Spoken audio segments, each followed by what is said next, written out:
पिता परमेश्वर का दूसरा व्यक्तित्व जो पुत्र है आत्मा में बाहर आया।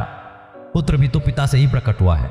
उस पिता में जो पुत्र था वह बाहर आया और कहने लगा, पिताजी मैं जाऊंगा। दो महत्वपूर्ण कर्तव्य हैं, एक परमेश्वर की बात के संबंध में, दूसरा मनुष्य की बात के संबंध में। यदि परमेश्वर के संबंध में कार्य पूरा होना है तो उससे पहले पृथ्वी पर मनुष्य के संबंध में कार्य पूरा करना होगा। आदम से लेकर अब तक के पवित्र लोगों को गुमराह करने वाली अदृश्य शक्ति लूसीफर की आत्मा वातावरण में इस तरह भरी हुई है।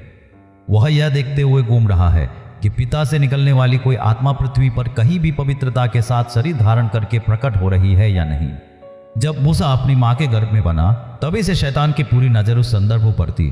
पैदा होते ही बच्चे को मारने की वह कोशिश कर रहा था।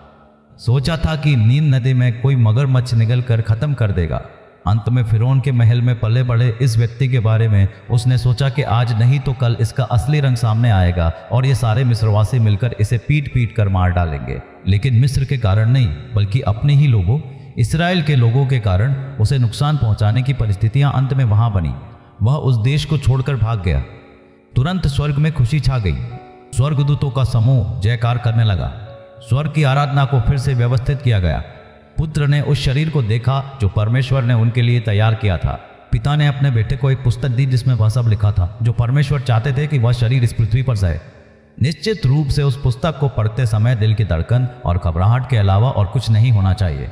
उसमें लिखा है, उसका चेहरा इतना विरूप हो गया कि देखने पर लगे कि वह मनुष्य नहीं है।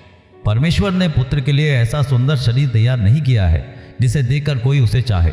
उनके 12 शिष्यों को देखे तो शायद पतरस या याकूब भी ऐसे होंगे जो दिखने में यीशु जैसे लग सकते थे, क्योंकि उसे सब बातों में भाइयों के समान बनना था।